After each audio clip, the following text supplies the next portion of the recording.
Alhamdulillah, setelah kita bacakan bersama Al-Asmaul Husna, dilanjutkan dengan salawat kepada Nabi yang tercinta.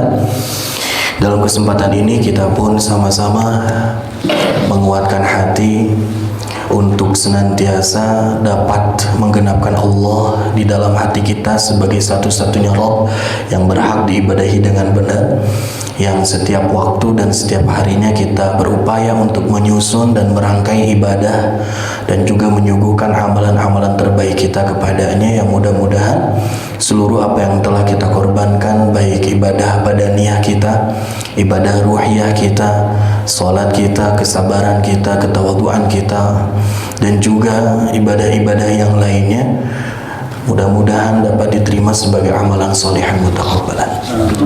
Salawat serta salam mudah-mudahan tercurah limpah selamanya kepada Nabi besar Nabi Muhammad sallallahu alaihi wasallam yang kita cintai, dan kita senantiasa berupaya untuk senantiasa memegang sunnahnya Nabi dan turut berupaya menggenggam sunnahnya sampai dengan hari akhir nanti.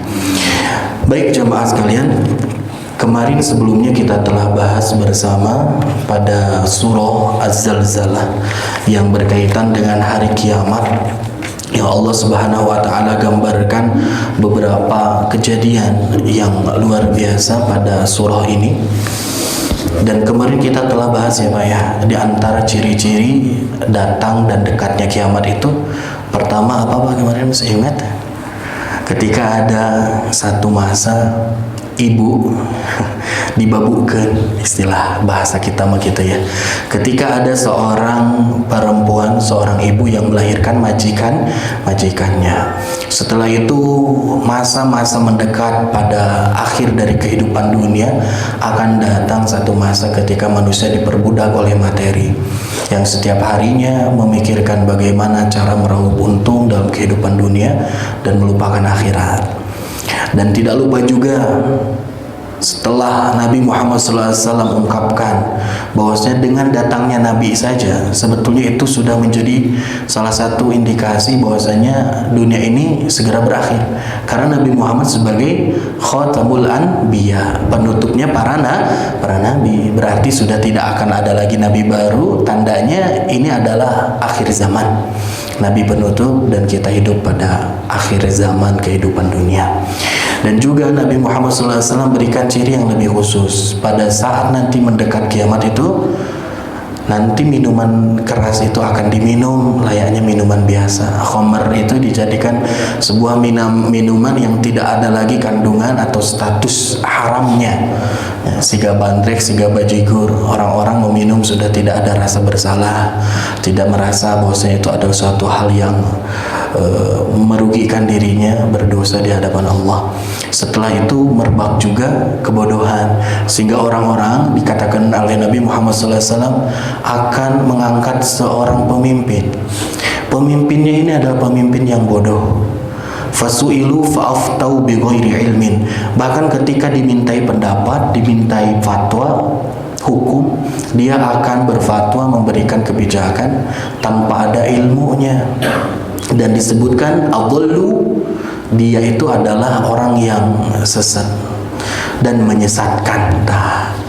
Itu adalah beberapa butir-butir yang Nabi Muhammad SAW sebutkan di antara begitu banyak ya ciri-ciri menjelang datangnya hari kiamat. Sekarang kita masuk jemaah pada ayat yang pertama. Allah Subhanahu wa taala firmankan, "Idza apabila zulzilatil ardu," bumi itu digoncangkan. Dan ditambah dengan ungkapan zilzalah. Di sini zilzalah itu dalam kamus nahu, gramatikal bahasa Arab, tata bahasanya ini memiliki status sebagai maf'ul mutlak jemaah, yang memberikan kesan kepada orang yang membaca ketika ada kata yang diulangi dua kali itu merupakan sebuah pertanda bahwasanya perbuatan itu bukan hal yang kecil. Ketika misalkan kita mengungkapkan, saya sudah bunuh tikus itu di dapur, benar-benar udah dibunuh. Nah, ketika udah ngomong benar-benar udah dibunuh, mengungkapkan sebuah ketegasan, maka benar-benar apa yang diungkapnya itu adalah satu hal yang dia benar-benar lakukan. Begitupun dengan Allah Subhanahu wa taala dalam firman yang pertama, idza zulzilatil ardu, apabila al-ardu, bumi, zulzilat, digoncangkan. Ketika Allah menyebutkan zulzilatil ardu, digoncangkan bumi, ya kita terbayang pasti bumi itu bergoncang. Tapi ditambah zilzalah, dengan sebergoncang-goncangnya. Nah, tandanya para ulama sebutkan goncangan yang akan Allah Subhanahu wa taala datangkan ketika kiamat itu tidak akan pernah kita rasakan sebelumnya. Sesuatu yang sangat dahsyat, yang sangat besar. Hurrikatil ardu bi'unfin, yang tandanya ketika digoncangkan bumi itu tidak ada lagi bangunan yang bisa berdiri dengan sempurna di atas permukaan bumi itu. Ya, bagaikan Pak jamaah sekalian ya, bagaimana mungkin misalkan kita manusia yang kecil, ketika nanti kiamat datang, yang besar saja, yang kuat saja, yang begitu besar dan juga memiliki kekuatan seperti gunung, itu akan dicabut oleh Allah Subhanahu wa taala. Teka bayangnya di dalam surah An-Naba, wasuyiratil jibalu fakanat saroba. Nah, dan ketika nanti jibal itu gunung-gunung jamaah sekalian, itu oleh Allah Subhanahu wa taala dicabut dari bumi dengan akar-akarnya, dibenturkan dan juga dilihat seperti fata morgana. Orang-orang nggak ada yang membayangkan gunung yang segitu gedenya. Jangankan ditariknya, berjalan saja gunung orang sudah tidak percaya melihatnya. Apalagi ini ketika gunung dilayangkan, dibenturkan dengan satu dan yang lainnya, dan menjadi satu hal yang begitu luar biasa, bagaikan fata morgana. Orang nggak ada yang percaya dengan apa yang dilihatnya. Dan disebutkan juga di dalam surah Al-Hajj ya, ini berkaitan dengan tafsiran surah Az-Zalzalah ayat yang pertama. Kalau kita bisa lihat di Al-Hajj, Allah Subhanahu wa taala ungkap, ya ayuhan nasu taqu rabbakum inna zalzalatas saati syai'un 'azim. Kata Allah Subhanahu wa taala, wahai manusia seluruhnya, ittaqu rabbakum, takutlah kalian, bertakwalah kalian kepada Tuhan kalian, yaitu Allah Subhanahu wa taala. Karena apa? Karena sesungguhnya zalzalatas sa'ah, guncangan nanti di hari kiamat, syai'un 'azim, adalah guncangan yang begitu besar sekali. Dan digambarkan di ayat yang keduanya, yauma tarawunaha tadhalu kullu murdi'atin amma arda'at. Nanti nih kita bisa melihat ada seorang yang sedang menyusui, seorang ibu yang begitu sayang mendekap anaknya, disusui anak itu, namun ketika datang kiamat anak itu akan dilemparkan begitu kencang dari pelukan ibu tersebut. Kalau misalkan terjadi musibah jamaah, dan kita sering menyaksikannya, fenomena alam sering terjadi, ibu itu seakan-akan tidak pernah lupa sama anaknya, apalagi anak yang masih di buayannya, masih emut gitu. Ketika menyelamatkan diri, pertama yang dibawa itu pasti anaknya dulu. Kemana-mana dipeluk anaknya, dirangkul, diselamatkan. Bahkan banyak kejadian seorang ibu wafat ketika sedang memeluk anaknya sendiri di tengah kobaran api misalkan. Seorang ibu wafat tertimpa bangunan, setelah reruntuhan itu jatuh menimpa kehidupan yang ada di dalam rumah orang, maka banyak terdapat ibu tersebut sedang wafat dalam keadaan ya memeluk anaknya. Tapi nanti di hari kiamat nggak kejadian lagi yang kayak gitu. Seorang ibu yang begitu besar kasih sayang kepada anak, dia buang anak itu saking takut dan kalapnya. Terjadi kiamat jemaah. Wa tad'u kullu dzati hamlin hamlaha. Orang yang sedang bunting, seorang perempuan yang sedang hamil, pada saat itu pula akan keguguran. Saking apanya? Saking carut marutnya hiruk pikuk kehidupan ketika kiamat, sudah tidak bisa lagi dibayangkan dengan akal sehat seorang manusia. Dan juga yang ketiga jemaah sekalian, digambarkan wataron nasa sukaro wa mahum bisukaro. Kita akan melihat, dan mungkin naudzubillah, orang-orang yang merasakan kiamat itu dia merasakan bahwasanya seperti orang yang mabuk, padahal dia tidak mabuk. Sosoloyogan Pak, tidak terkendali, berjalan tidak stabil, kaditu kadieu, padahal dia tidak dalam keadaan mabuk. itu terjadinya pada saat kiamat. La walakin adzabullahi syadid. Dan kata Allah Subhanahu wa taala, hal itu tidak terjadi melainkan karena apa? Karena memang azab Allah yang terjadi pada kiamat itu adalah sesuatu yang sangat dahsyat sekali. Ya Pak ya, kebayang Pak. Maka dari itu jemaah sekalian, hal yang senantiasa dimintakan oleh kita, mudah-mudahan kita mah diwafatkannya jauh sebelum datangnya kiamat. Mudah-mudahan anak keturunan kita pun dihindarkan dari merasakan bagaimana berkecamuknya kiamat sebagai akhir dan kehancuran dari kehidupan dunia. Karena ada dalam salah satu hadis disebutkan bahwasanya orang-orang yang beriman itu akan diwafatkan terlebih dahulu oleh Allah Subhanahu wa taala sebelum datangnya kiamat. Ditiupkannya angin yang dingin bertiup dari arah Yaman menuju seluruh pemukiman dan juga tempat bertinggalnya orang-orang muslim dan mukmin, dan mereka dimanapun mereka berada, mereka disambangi oleh angin tersebut dan mereka diwafatkan oleh Allah Subhanahu wa taala. Jadi yang benar-benar merasakan hal ini itu adalah orang-orang yang kafir. Mudah-mudahan kita amahnya, tapi tidak menutup kemungkinan juga misalkan kita tidak, anak cucu kita nanti ke depan tidak ada yang menjamin.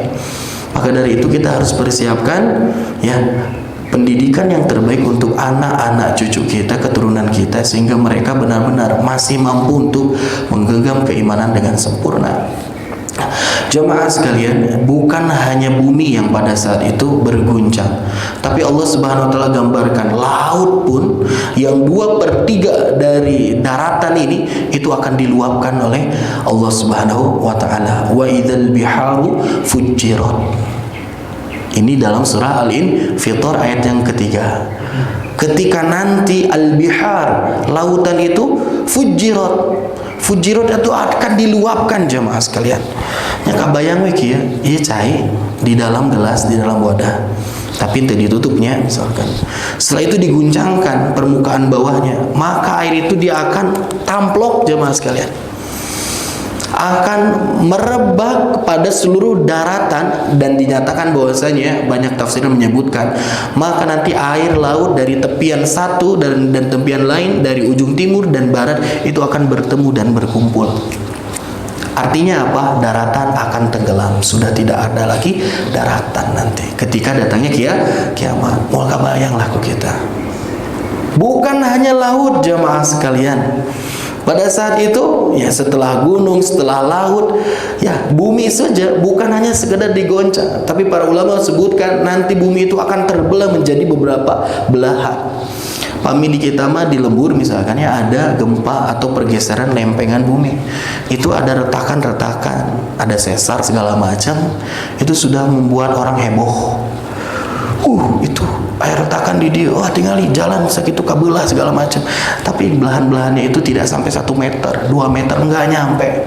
Tapi nanti mah jarak belahannya mungkin bisa sampai ratusan kilo antara satu tepi dengan tepi yang lain. Kabagi antara Cimahi jeung KBB teh terbiasa di ajelengan, Pak. Ya. Itu dasar dari inti bumi itu akan terlihat.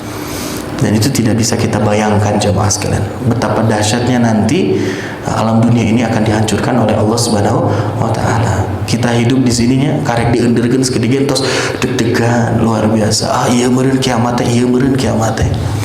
Ya, skala Richter yang kita dapatkan 10 dihitung dalam hitungannya, bahkan 11 nanti mungkin sudah sampai ratusan skala Richter ya.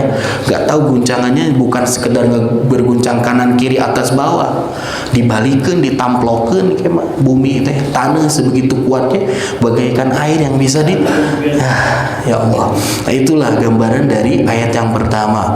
Nah, ini merespon dari orang-orang yang senantiasa mengingkari dan juga mencari tahu mengenai kiamat. Kiamat teh kumaha? Iraha datangna? Kata Allah, idza zulzilatil ardu zilzalaha. Di ayat yang kedua, setelah bumi itu jemaah sekalian memiliki lubang, ada farj di antara satu letak bumi dengan letak yang lain, maka muncullah ayat yang kedua. Kata Allah Subhanahu wa taala, wa akhrajatil ardu athqalaha. Akhrajat keluar, Pak. Al-ardu, bumi. Apa? Bumi itu mengeluarkan athqalaha, apa yang ada di dalamnya. Semuanya itu, perut bumi isinya itu akan dikeluarkan pada saat hari kiamat terjadi. Kata para ulama sebutkan semuanya, baik bebatuan, udah gitu cairan, air, bahkan airnya nu teu tiis oge, larva yang begitu panas itu akan dikeluarkan dari isi perut bumi. Dan setelah itu para ulama sebutkan juga sebagaimana hadis Nabi yang nanti kita akan bahas. Nah, selain nanti larva, babatuan, cairan, akan dikeluarkan juga sesuatu yang senantiasa digali dan dicari oleh manusia. Naon? Emas, bebatuan yang memiliki nilai fantastis, semuanya itu kan dalam perut bumi, itu pun nanti akan dikeluarkan oleh Allah Subhanahu wa taala. Di dalam hadis Nabi Muhammad SAW disebutkan bahwasanya nanti terjadinya kiamat, Allah Subhanahu wa taala akan mengeluarkan perut bumi, dan diantaranya ada kepingan-kepingan emas dan bongkahan-bongkahannya dikeluarkan begitu besar. Lamun istilahna kita mah emas dengan sabaraha gramnya, nu gaduh sakilo ge terus jadi jutawan. Iya, ku Allah ditampakkan nanti emas keluar itu sebesar tiang-tiang yang kita lihat jemaah. Mungkin lebih besar lagi. Gundukan emas itu dikeluarkan, harta-harta yang ada di dalamnya, harta korun yang tersimpan di perut bumi yang belum tahu di mana letaknya, nanti itu pun akan dikeluarkan oleh Allah Subhanahu wa taala. Semuanya dikeluarkan. Tapi eta benten apa? Yang dulu orang cari, yang dulu orang impi-impikan untuk mendapatkan dan memilikinya, tapi ketika dipecenghulkeun, dikeluarkan, itu tidak ada orang lagi yang melirik. Bahkan dinyatakan di dalam hadis Nabi Muhammad SAW, seorang pembunuh, dia ketika melihat ada bebatuan yang begitu fantastis nilainya, emas yang dikeluarkan keping-kepingannya oleh Allah dari dasar bumi, dia menyebutkan, aduhai, dulu aku membunuh diakibatkan karena ini. Iya menyebabkan saya ngabunuh jalmi teh kulantaran neangan iya neangan emas, neangan harta, ku duit. Karena ini aku menjadi seorang pembunuh. Datang lagi kata Nabi Muhammad SAW, seorang yang qati'ur rahmi, seorang yang memutus tali silaturahim. Dia sebutkan ini sebab mengapa dulu ketika aku hidup di dunia, aku memutuskan hubungan dengan karib kerabatku, dengan adik dan kakakku, dengan paman dan sanak familiku. Iya tah. Gara-gara warisan. Jangan sampai jamaah sekalian ini terjadi dalam kehidupan kita. Yang Allah Subhanahu wa taala anggap dunia itu tidak lebih besar dari sepatah sayap nyamuk. Dunia itu dalam pandangan Allah Subhanahu wa taala tidak lebih berharga dari sepotong sayap nyamuk. Sayap nyamuk dua wae terus teu katingali ku kita kecuali ku mikroskop. Ieu sabelah deui. Apakah bernilai sayap nyamuk? Henteu. Ku Allah mah nu kitu mah teu bernilai gitu. Maka jangan sampai ada hubungan yang retak, memutus tali silaturahim. Seorang kakak tidak mau menyalami adiknya, adiknya enggak mau bertandang bersilaturahim kepada kakaknya. Seorang paman tidak lagi menghubungkan hubungan yang baik kepada ponakannya. Diakibatkan karena apa? Mencari separuh dari sayap nyamuk yang tidak berharga itu. Tong sampai dugi ka kitu. Ada orang yang ketiga datang, ketika melihat begitu besar, banyak nilai fantastis yang dikeluarkan dari perut bumi. Dia adalah seorang yang putus tangannya. Karena apa? Mencuri. Talantaran iya baheula sayap tangan saya itu kutiat siada iya. Dipotong tangan saya ini karena saya dulu mencari ini. Tapi pada saat itu ketiga-tiganya orang-orang ini bahkan seluruh manusia dikumpulkan melihat hal tersebut, tsumma la ya'khuduna minhu syai'a. Kata Nabi Muhammad SAW, mereka itu enggak ada yang mau ngambil sedikit pun dari apa yang Allah keluarkan, harta benda yang begitu luar biasa itu. Enggak ada yang mau. Enggak ada yang mau. Sudah tidak berharga lagi jemaah sekalian. Ya, bahkan di dalam ayat yang lain, di dalam surah Asy-Syu'ara ayat 88, Kata Allah Subhanahu wa taala, kalau sudah datang kematian, mendekat ajal, yauma la yanfa'u malun wala banun, sudah tidak bermanfaat lagi bagi manusia itu malun, hartanya, wala banun, dan juga anak-anaknya. Udah nggak bisa ngasih pertolongan kalau udah datang kematian. Dan ada konsep yang begitu bagus jemaah sekalian. Sekecil apapun kebaikan yang bisa kita dermakan di dunia, itu akan berimbas besar, memiliki dampak yang baik untuk kehidupan setelah mati kita di akhirat. Tapi sebanyak apapun yang dapat kita kumpulkan, harta yang kita bawa, kalaupun bisa masuk ke dalam dunia akhirat, alam akhirat, itu tidak akan bernilai apa-apa di hadapan Allah Subhanahu wa taala kalau sudah mati mah. Berijeng moal tiasa dicandak ogenya. Kalaulah, kata Allah Subhanahu wa taala, seorang yang didakwa itu dia bisa mengumpulkan dan membawa satu gunung yang dihimpun dari emas dan dia berikan kepada Allah untuk menyelamatkan dirinya, sungguh itu tidak akan bermanfaat sedikit pun untuk dirinya. Tapi kata Nabi Muhammad SAW, kalau ada orang yang bersedekah walau bisyiki min tamrin, walaupun dengan satu butir kurma saja, dan itu dia lakukan ketika dia hidup, maka itu bernilai pahala yang sangat besar ketika dia hidup di alam akhirat. Jadi kebaikan yang kita lakukan sebelum kita wafat, jemaah, sedikit, sekecil apapun, itu berimbas besar kebaikannya di akhirat. Ya, jadi yauma la yanfa'u malun wala banun, enggak bermanfaat lagi nanti harta yang kita punya.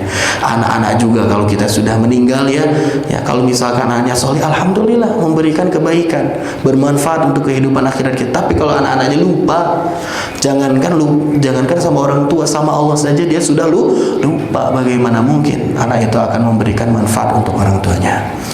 Nah, selanjutnya jemaah sekalian, wa akhrajatil ardu athqalaha, ketika sudah dikeluarkan isi perut bumi itu, nah manusia itu memiliki ketakutan dan kekalutan luar biasa, digambarkan di ayat yang ketiga.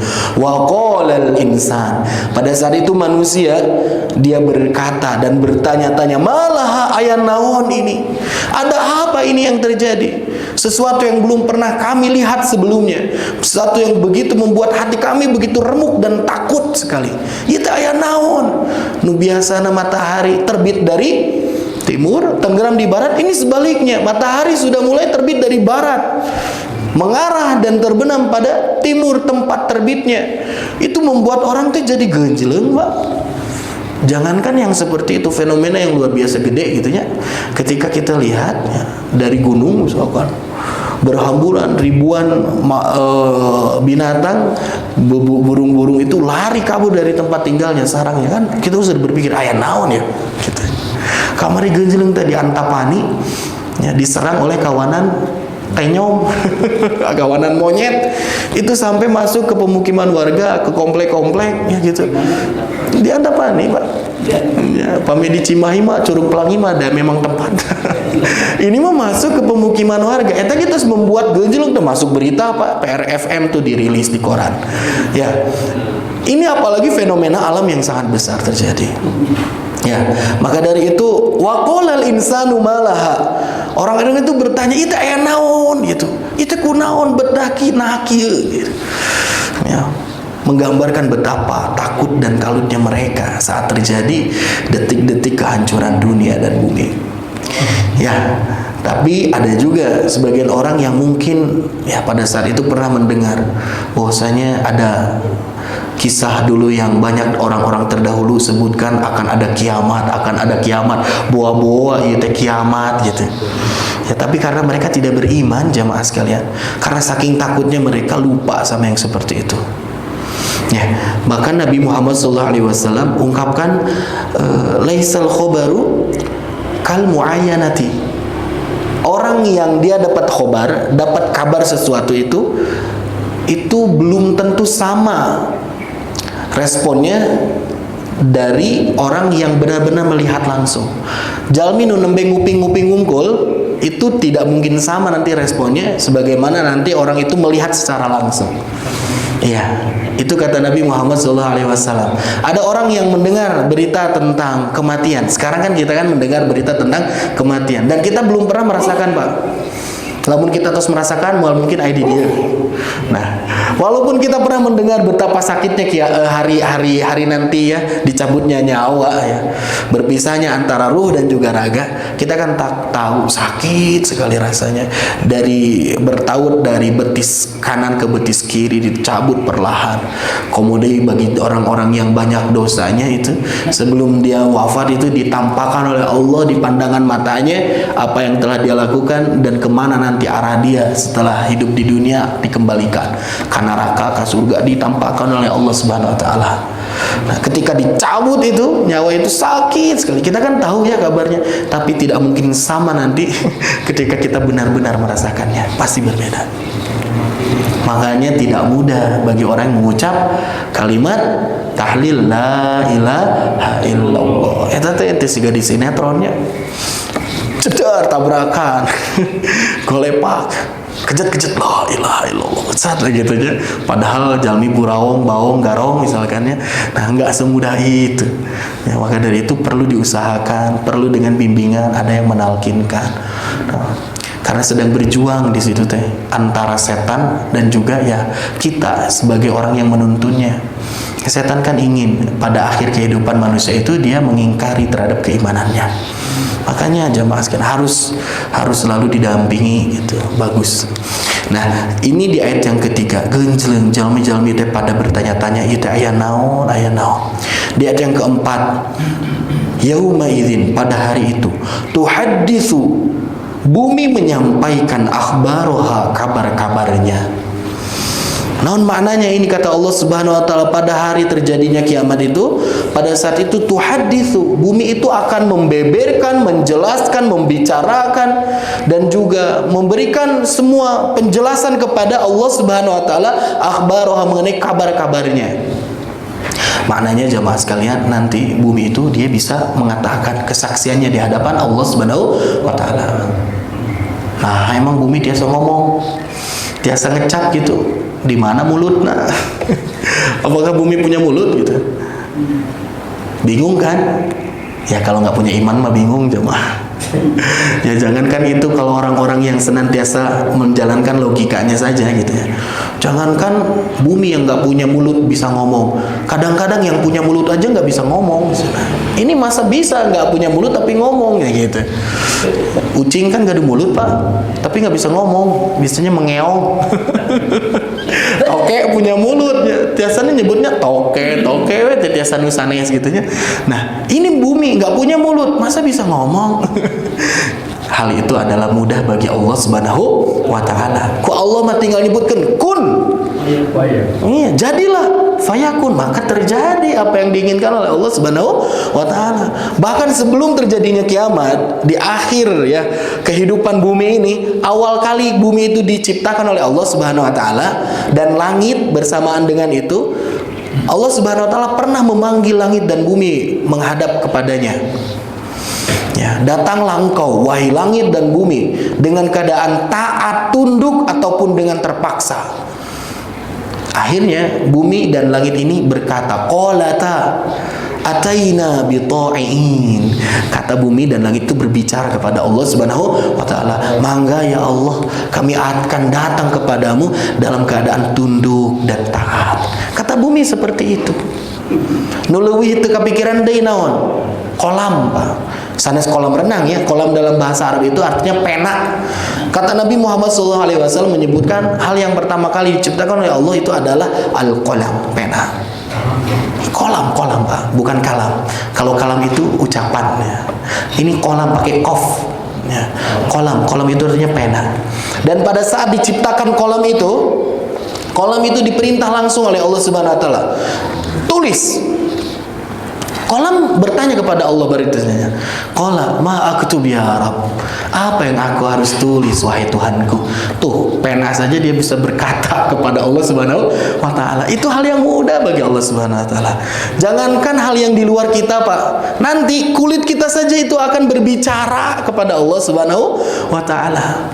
Ketika kita bertanya kepada kulit, ketika orang-orang itu didakwa di sidang di hadapan Allah Subhanahu wa taala, dia berkata li juludihim, terhadap kulit-kulitnya, lima syahidtum, nanaonan anjeun bersaksi berbicara kepada Allah gitu. Kita teh nanti bakal debatnya sareng kulit kita teh, kunaon bet ngomong sana, kunaon bersaksi.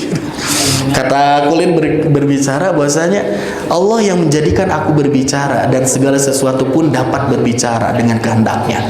Jadi coba sekali, nanti bumi ini dia akan tuhaditsu, mengirimkan laporan-laporannya kepada Allah Subhanahu wa taala tentang apa? Akhbaroha. Akhbar di sini udah jadi bahasa Indonesia, kabar. Kabar-kabar yang ada, report bumi itu akan dikirim kepada Allah Subhanahu wa taala dengan ungkapannya, dengan ucapannya. Dalam hadis yang sahih disebutkan jemaah sekalian bahwasanya ada seorang sahabat Abu Sa'id Al-Khudri, beliau itu sedang berjalan menuju padang pasir yang begitu luas. Ditemuinya seorang penggembala kambing, dan dia lihat setiap hari itu menidisiplin pisan penggembala teh, enjing tos aya sonten aya bade ka magrib nembe uwi unggal dinten kitu ditaros ku Abu Sa'id Al-Khudri teh. Ari anjeun teh meuni resep-resep teuing ngangon embe gitu. Iya, karena inilah pekerjaan saya.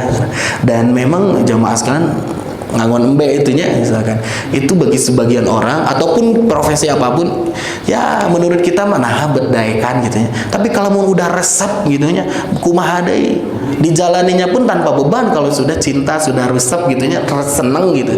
Walaupun ngangon embe sekalipun, dan ngangon embe itu bukan suatu perkara yang hina. Seluruh nabi yang dikirim oleh Allah Subhanahu wa taala diberikan tarbiyah pendidikan dengan cara apa? Yaitu ngangon embe. Sancan ngangon jalmi. Ya, jadi itu yang terjadi ketika penggembala ini didatangi oleh Abu Sa'id Al-Khudri. Oh, pamik itu teyamah, saya berikan satu ultimatum untuk Anda, sebagaimana Nabi Muhammad SAW pernah sebutkan kepada saya. Kalau kamu sedang berada di tempat yang luas, di padang yang mungkin tidak ada orang di situ, emut waktu sholat tongkakan itu. Itu pertama. Yang kedua apa? Ketika sudah datang waktu sholat, fa'adzanta bis sholat, maka engkau azan dengan waktu sholat itu ketika datang. Walaupun gak ada orang, gak ada masjidnya, kamu sendirian azan pada saat itu. Kata Abu Sa'id bilang gitu. Dan juga farfa' sautak, tinggikan, keraskan azanmu itu. Penggembala mungkin bingung, kan tak esa saha, abingan mungkulnya lira, nah bet kudu azan. Kata Abu Sa'id Al-Khudri melanjutkan, karena sejatinya ketika engkau azan, mungkin tidak ada orang yang mendengarmu, tapi ada kalangan jin. Walaupun tidak ada kalangan jin yang mendengarmu, ada binatang yang mendengarmu. Walaupun tidak ada binatang sekalipun, bumi mendengarmu, katanya gitu. Maka dari itu jemaah, ya, seorang muadzin nih kerjaannya Akang Rizky setiap hari, setiap waktu sholat itu adalah suatu hal yang luar biasa. Karena apa? Setiap lantunan azan yang dikumandangkan, walaupun orang tidak merekam, tidak mendengar, tapi ada kalangan jin yang mendengarnya. Walaupun entah mereka tidak mendengar sekalipun, ada binatang, tumbuhan yang mendengarnya. Walaupun mereka tidak mendengar, ada bumi yang merekamnya. Dan seluruhnya akan mempersaksikan diri kepada Allah Subhanahu wa taala bahwasanya dia adalah orang yang senantiasa gemar meninggikan dan menyiarkan kalimat-kalimat yang agung dalam azan. Mantapna azan teh kudu nama berlomba-lomba. Ya, hoyong gitu, abi nu adan, ayeuna abi gitu kan ya. Ya, tapi kudu latihan heula, lamun adzan wae ge. Jangankan disebut bagus, kadang sok hilaf gitu. Itu asyhadu alla heula atau asyhadu anna gitu. Itu asyhadu anna teh panjang gitu, asyhadu anna Muhammadar atau asyhadu an ditahan. Ah, eta mah kudu latihan heula. Ya, saking ku spirit semangat pengen azan karena tahu kemuliaan bagi seorang muadzin, berlomba gitu. Can waktuna geus ada. Miulaan ulah ya. Aya tahap nah gitu ya. Jadi jamaah sekalian, nanti bumi itu akan bersaksi di hadapan Allah Subhanahu wa taala.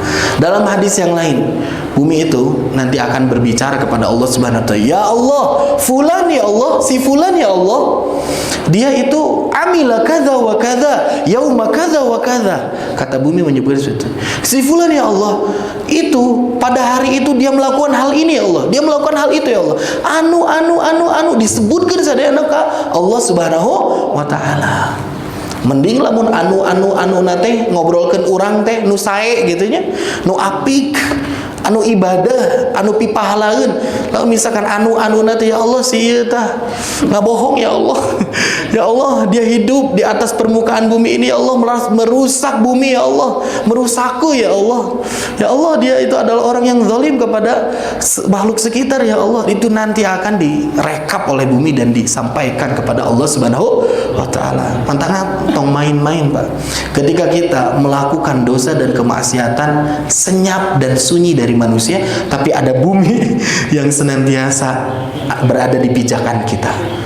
KWC sekalipun anggar kan WC nan tengapung eta teh di atas permukaan bumi. Nanti bumi itu akan berbicara. Ya. Begitupun jamaah sekalian ya, begitupun ini kata para mufassir dan para ulama menyebutkan ada faidah lebih ketika orang itu memaksimalkan amal walaupun senyap dan sepi dari manusia. Sebagaimana Nabi Muhammad SAW memuji kepada orang-orang yang dia mampu bersedekah dengan tangan kanannya dan tangan kirinya tidak mengetahui. Maknanya apa? Merahasiakan amal, nggak ingin menampakkan amal, walaupun terlihat oleh orang tidak ingin dibesar-besarkan gitu. Itu ada keutamaan lebih. Apa nanti fadilah yang didapatkan bagi orang-orang yang mencoba untuk merahasiakan amal-amal terbaiknya? Apa jamaah sekalian? Allah akan berikan naungan nanti ketika di mahsyar. 7 golongan yang akan dilindungi dan dinaungi yauma la dzilla illa dzilluh, ketika tidak ada lagi naungan melainkan naungan Allah Subhanahu wa taala.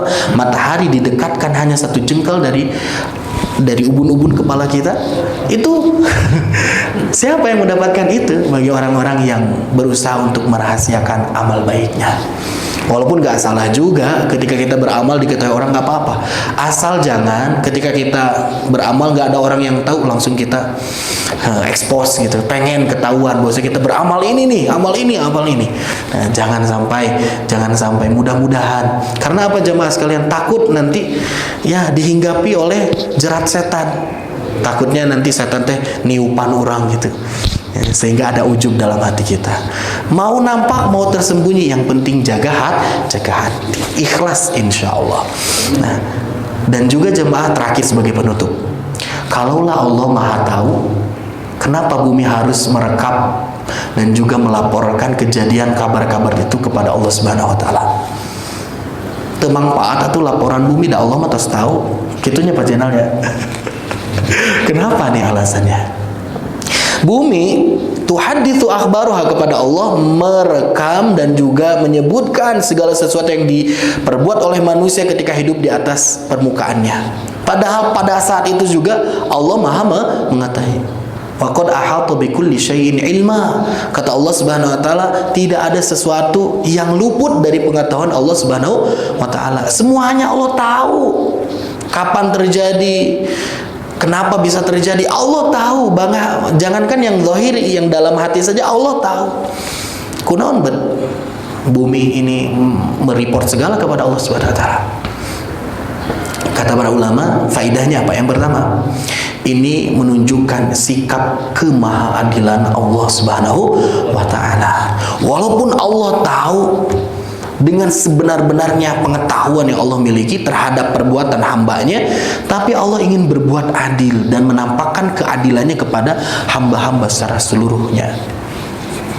Jangankan saksi yang nanti diadakan, dihadirkan, bahkan TKP-nya sekalipun itu berbicara langsung kepada Allah Subhanahu wa taala. Bukan hanya saksi, misalkan abi nenggel jalmi deh, tah ieu teh kita saksinya akan dihadirkan oleh Allah Subhanahu wa taala, barang buktinya dihadirkan oleh Allah. Ieu mah TKP lagi dihadirkan, nyarios deui TKP-na kepada Allah Subhanahu wa taala. TKP tempat kejadian perkara kan bumi ini menjadi TKP-nya. Nanti TKP-nya berbeda. Ini menunjukkan kemahadilan Allah. Allah tidak memutuskan hanya berdasarkan ilmu yang Allah miliki, melainkan ada bukti. Gitu. Kedua jemaah sekalian, apa nih fadilahnya? Apa keutamaannya ketika Allah Subhanahu wa taala mengabarkan nanti bumi yang akan berbicara dan menjelaskan kepada Allah, agar manusia yang sedang didakwa tidak memiliki celah sedikit pun untuk mengingkari perbuatan yang dia pernah perbuat selama hidup. Moal ngeles deui lamun kitu mah. Tidak ada jalan lagi orang untuk berdusta. Ya. Tidak ada cara lagi orang itu untuk kong kali kong. Nggak ada nanti. Nggak ada. Semuanya akan berbicara kepada Allah Subhanahu wa Ta'ala. Emang ada ketika didakwa dia berusaha untuk berdusta di hadapan Allah? Ada. Dalam surat Al-An'am itu diceritakan Allah Subhanahu wa Ta'ala bertanya dan juga menantang kepada orang-orang yang telah berlaku syirik ketika hidup di dunia.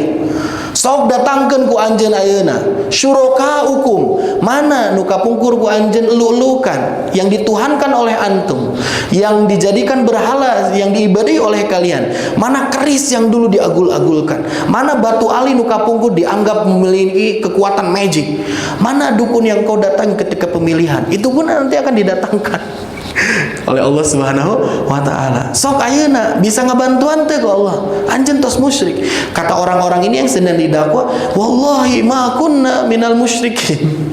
Enggak, kami itu enggak berbuat syirik ya Allah, sedang gitu. Ngeles di hadapan Allah Subhanahu wa Ta'ala. Ada yang mencoba seperti itu. Maka dengan adanya tuhaditsu akhbaruha di bumi saja, ini baru salah satu ya kan, nanti seluruhnya bersaksi di hadapan Allah Subhanahu. Ketika memberikan kesaksian udah nggak bisa ngebantah. Kita nggak punya celah sedikit pun kepada Allah Subhanahu wa Ta'ala untuk mengingkari perbuatan yang telah kita lakukan ketika kita hidup di dunia. Nah, eta pelajaran aja Mas. Maka dari itu, marilah kita sama-sama ya untuk senantiasa menanam hal yang baik ketika kita hidup di dunia, dan kita mencoba untuk memaksimalkan amal walaupun tidak ada orang yang melihatnya, karena sejatinya bumi ini nanti yang akan ya menjadi saksi untuk kita kepada Allah Subhanahu wa Ta'ala. Mudah-mudahan ya kita diberikan keistiqomahan dan senantiasa dijaga, dilindungi dari perkara-perkara yang membuat kehidupan akhirat kita menjadi nelangsa, melainkan kita mudah-mudahan dipertemukan kembali oleh Allah di surganya Allah berjamaah. Amin ya Allah ya Rabbal alamin. Cekap panginten sakitu nu tiasa kapihatur hapunten anu kasuhun. Apabila ada yang ditanyakan hal ini, waktu dan tempat dipersilahkan.